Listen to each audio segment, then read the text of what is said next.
दोस्तों, ये मूवी आपको दिखाएगी कि हमारी सोसाइटी दो भागों में बटी है। एक तरफ बेहद अमीर लोग हैं और दूसरी तरफ बहुत गरीब लोग। तो कहानी की शुरुआत में हम आर्थर को देखते हैं, जो कि एक जोकर होता है और वह बैठकर अपने मेकअप कर रहा था और बैकग्राउंड में न्यूज चल रही थी जिसमें शहर के खराब हालत और बढ़ती महंगाई के बारे में बताया जा रहा था। लेकिन यह महंगाई किस तरफ जाएगी उसका फैसला अमीर लोग करते हैं, इसलिए वह और भी ज्यादा अमीर हो जाते हैं और गरीबों को 2 वक्त की रोटी कमाने में भी जान लगानी पड़ती है। इसके बाद जब आर्थर एक बोर्ड लेकर किसी कंपनी का सड़क पर ऐड कर रहा था तो वहां पर कुछ लड़के आ जाते हैं। वो आर्थर को गाली देते हैं और उसका साइन बोर्ड छीनकर वहां से भाग जाते हैं। अपना बोर्ड लेने के लिए आर्थर ने उनका पीछा किया, लेकिन एक सुनसान इलाके में जाकर लड़कों ने उसे बहुत पीटा और उसका बोर्ड भी तोड़ दिया। इसके बाद जब आर्थर अपने ऑफिस गया तो उसका बॉस उस पर रहम करने की बजाय उसे सुनाने लगा। आर्थर ने उसे समझाया कि उन लड़कों ने मुझे बहुत मारा और मेरा बोर्ड भी तोड़ दिया, लेकिन उसका मालिक उसकी बात पर यकीन करने को तैयार नहीं था।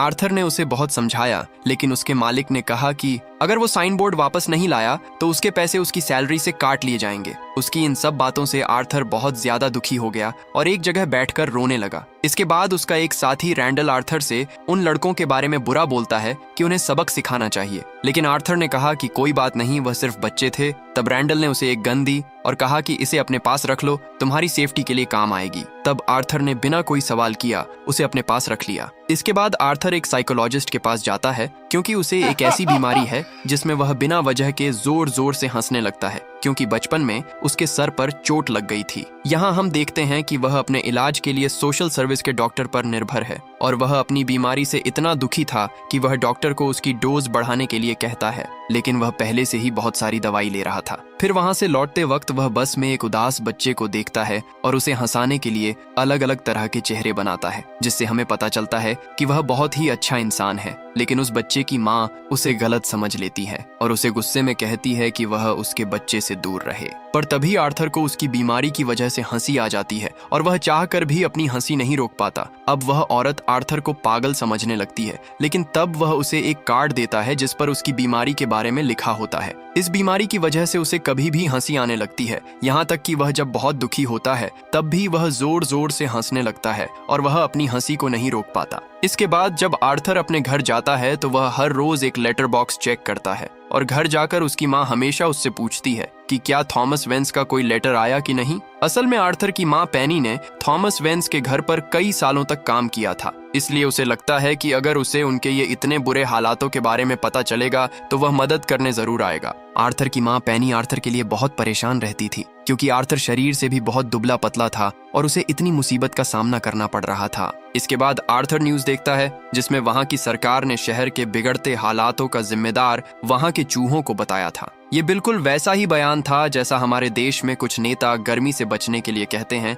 कि जेब में प्याज रख लो। फिर इसके बाद टीवी पर मरी नाम के एक कॉमेडियन का शो शुरू हो जाता है। पेनी और आर्थर इस कॉमेडियन के बहुत बड़े फैन हैं और रोज शाम को उसका शो देखते हैं, क्योंकि आर्थर मरी को एक आदर्श की तरह देखता है और उसी की तरह बहुत बड़ा कॉमेडियन बनना चाहता है। आर्थर का पिता नहीं है, इसीलिए वह मरी को पिता समान मानता था। वह उस दिन को याद करता है जब वह मरी के शो पर गया था और वहां पर पूरी ऑडियंस में से मरी ने आर्थर को स्टेज पर बुलाया और उसके शब्दों की तारीफ की कि वह बहुत अच्छा इंसान है। वह दुआ करता है कि उसका बेटा भी आर्थर जैसा हो और इस दिन से तो आर्थर की नजरों में उसकी इज्जत और बढ़ गई। खैर, इसके बाद हम देखते हैं कि आर्थर बहुत उदास था, क्योंकि उसके मालिक ने उसे बहुत डांटा था। घर जाते वक्त उसे लिफ्ट में एक सूफी नाम की लड़की मिलती है जो उसके पड़ोस में ही रहती थी और उसे देखते ही आर्थर को उससे प्यार हो गया। घर पर उसकी माँ उसे एक बार फिर थॉमस के बारे में पूछती है, क्योंकि वह थॉमस पर बहुत यकीन करती थी। लेकिन अब आर्थर उसे समझाता है कि वह बहुत बड़ा आदमी है, वह हमारी मदद क्यों करेगा। अगले दिन आर्थर सूफी को पूरे रास्ते फॉलो करता रहता है,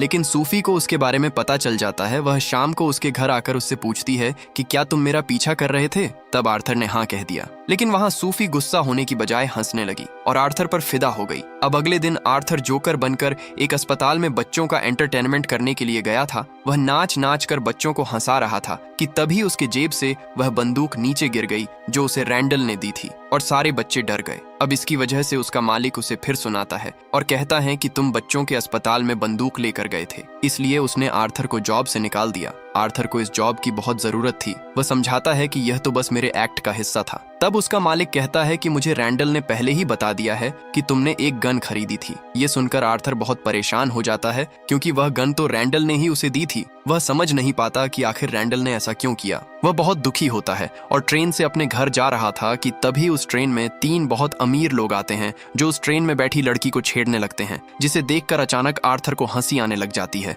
वह तीनों सोचते हैं कि आर्थर उनका मजाक बनाकर हंस रहा है, इसीलिए वह तीनों मिलकर उसे पीटने लगे। वह उन्हें समझाने की कोशिश करता है कि यह उसकी बीमारी है, लेकिन वह तीनों उसे बोलने का मौका नहीं दे रहे थे। इसीलिए आर्थर ने वह बंदूक निकाली और तीनों को जान से मार दिया। आर्थर डर कर वहां से भागने लगा और एक पब्लिक बाथरूम में जाकर छुप गया। लेकिन यहाँ हम देखते हैं कि आर्थर को डर नहीं लग रहा था, बल्कि वो तो खून करने के बाद बहुत अच्छा महसूस कर रहा था। इस मर्डर को एंजॉय करने के लिए आर्थर नाचने लगा, जिसे ये पता चलता है कि उसे समाज ने इतना सताया कि वह एक साइकोपैथ बन गया है। इसके बाद न्यूज में थॉमस वेंस का इंटरव्यू आता है, क्योंकि वह मारे गए तीनों लोग उसी की कंपनी के थे और थॉमस उन तीनों को बहुत अच्छा इंसान बताता है। वह कहते हैं कि पता नहीं पब्लिक उस जोकर का सपोर्ट क्यों कर रही है, बल्कि वह तो मास्क के पीछे छुपा हुआ एक डरपोक अपराधी है। यहाँ पर आर्थर खुद को गरीबों का मसीहा समझ रहा था, क्योंकि लोग अब उसे पसंद कर रहे थे। इसके बाद वह साइकोलॉजिस्ट से मिलने जाता है, जहाँ पर वह उसे बताती है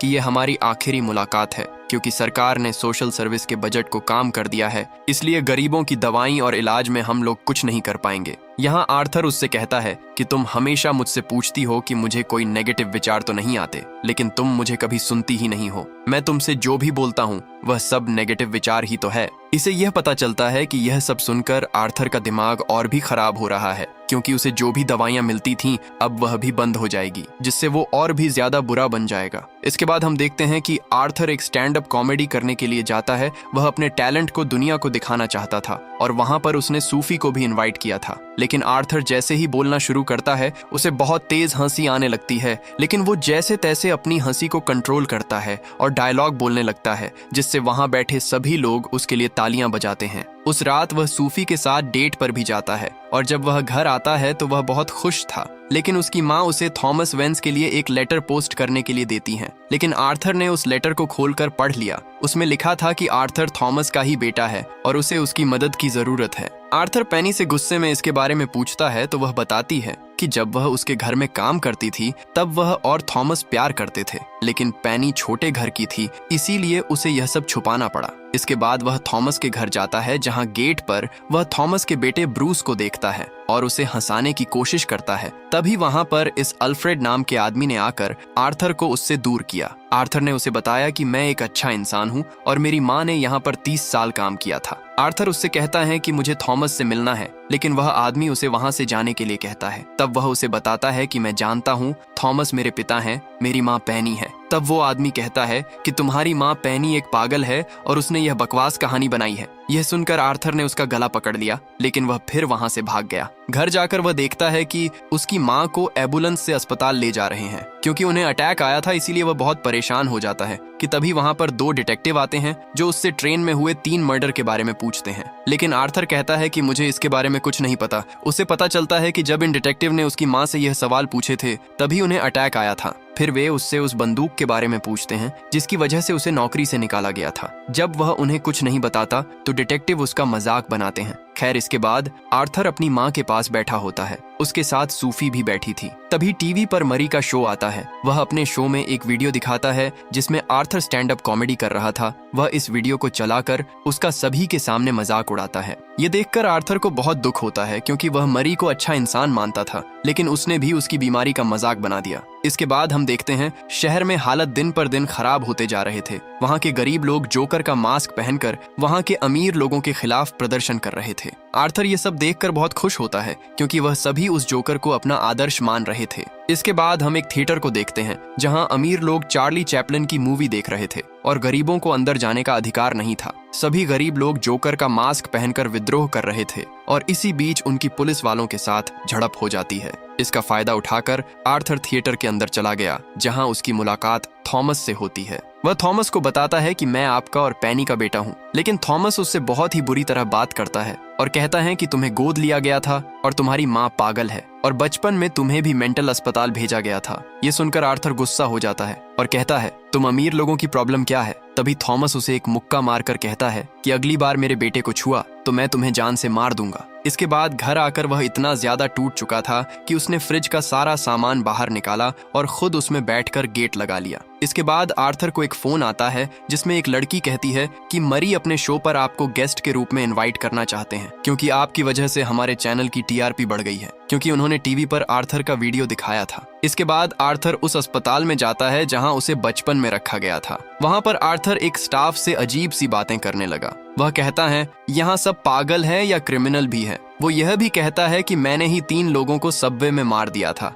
और इस बात का मुझे जरा सा भी अफसोस नहीं है। यह आदमी कहता है कि तुम्हें डॉक्टर को दिखाना चाहिए, तुम्हारी तबीयत ठीक नहीं लग रही। असल में आर्थर अपने बारे में जानने के लिए वहां पर आया था। तब यह आदमी जब पैनी की फाइल देखता है तो उसमें लिखा था कि पैनी ने खुद अपने बेटे को चोट पहुंचाने की कोशिश की थी। इसीलिए वह आर्थर से कहता है कि मैं बिना परमिशन के ये फाइल तुम्हें नहीं दे सकता। लेकिन आर्थर जबरदस्ती वह फाइल छीन कर वहां से भाग गया, जिसमें पैनी के बारे में काफी सारी डिटेल लिखी थी, जैसे कि उसका बॉयफ्रेंड उसके बच्चे के सामने ही उसे पीटता था और इसी कारण उसके बच्चे के सर पर चोट लग गई थी। तभी हम फ्लैशबैक में देखते हैं कि पैनी से सवाल पूछे जाने पर वह बताती है कि थॉमस सच छुपाने के लिए यह सब कर रहा है। मतलब कि थॉमस ने अपने ऑफिस में काम करने वाली एक गरीब लड़की के साथ संबंध को छुपाने के लिए नकली पेपर्स बनवाए थे। इधर आर्थर वह पेपर्स पढ़ रहा था, तब उसे पता चलता है कि उसकी माँ उसकी असली माँ नहीं है, उसे गोद लिया गया था, जिससे वह और भी ज्यादा दुखी हो जाता है। इसलिए वह सीधा सूफी के घर जाता है, लेकिन सूफी तो उसे देखकर डर जाती है। असल में सूफी उसकी गर्लफ्रेंड थी ही नहीं। अभी तक जो समय आर्थर ने उसके साथ बिताया था वह सिर्फ उसकी कल्पना थी, और वह भी उसकी कल्पना थी जिसमें मरी ने उसे स्टेज पर बुलाकर उसकी तारीफ की थी। इसके बाद आर्थर अपनी माँ से मिलने अस्पताल जाता है और उसे अपने ही हाथों से मार डालता है। फिर घर आकर वह मरी के शो में जाने के लिए एक जोकर का मेकअप करने लगता है। तभी उसके घर पर रैंडल और गैरी आते हैं, जो कभी उसके साथ काम किया करते थे। वो उसकी माँ के मरने पर उसे तसल्ली देने आए थे। यहाँ पर रैंडल आर्थर से सबवे में हुए 3 मर्डर और पुलिस की पूछताछ के बारे में उससे पूछता है, लेकिन आर्थर जानता था कि रैंडल ने ही उसकी जिंदगी खराब कर दी, इसलिए वह बड़ी बेरहमी से रैंडल को मार देता है। लेकिन आर्थर गैरी को वहां से जाने देता है। जाते समय वह उसे कहता है कि सिर्फ तुम ही थे जिसने मेरे साथ अच्छा व्यवहार किया। इसके बाद वह पूरी तरह जोकर के गेटअप में तैयार होकर मरी के शो में जाने के लिए निकलता है। रास्ते में वह डांस करते हुए सीढ़ियों से उतर रहा था कि तभी पीछे से इन डिटेक्टिव ने उसे आवाज लगाई,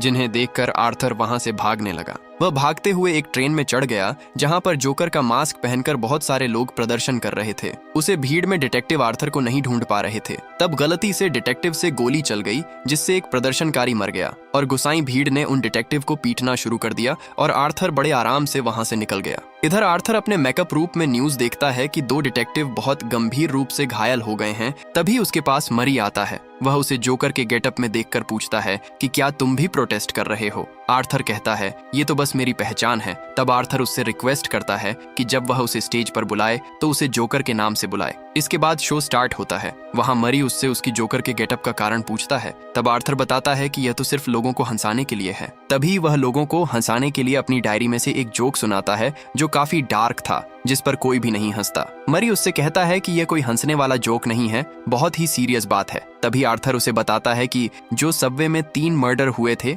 वह भी मैंने ही किए थे, क्योंकि वह उसी के लायक थे। लेकिन उनका मरना भी एक जोक था, क्योंकि थॉमस ने टीवी पर आकर कहा कि वह लोग अच्छे हैं, लेकिन अगर मैं मर जाऊं तो किसी को कोई फर्क नहीं पड़ेगा। वो ये भी बताता है कि यह समाज बहुत घटिया बन गया है। गरीबों को रोज परेशान किया जाता है, लेकिन अमीरों की परेशानियां सरकार अपने सर आंखों पर रखती है। ये दुनिया सिर्फ अपने फायदे के लिए काम करती है, और तुमने भी तो मरी अपने फायदे के लिए मेरा वीडियो चलाकर मेरा मजाक बनाया। उसकी यह बात खत्म होते ही आर्थर ने बीच शो में ही मरी को गोली मार दी, जिससे वहां पर दहशत का माहौल बन गया। इसके बाद जब पुलिस आर्थर को ले जा रही थी तब वह देखता है कि शहर के हालात और बेकाबू हो गए थे। लोग जोकर के पकड़े जाने पर भारी तादाद पर सड़कों पर उतर आए। ये देखकर आर्थर को अच्छा लग रहा था। तभी जोकर के सपोर्टर एक गाड़ी से आकर पुलिस की गाड़ी में टक्कर मारते हैं और आर्थर को पुलिस से आजाद कर देते हैं। इसके बाद आर्थर एक गाड़ी पर खड़ा होकर अपने खून से मुंह पर स्माइल बनता है। मतलब वह बहुत खुश था कि लोग उसके सपोर्ट में आ गए हैं और उसे अपना हीरो मान रहे हैं। इसके बाद हम देखते हैं कि थॉमस अपनी वाइफ और अपने बच्चों के साथ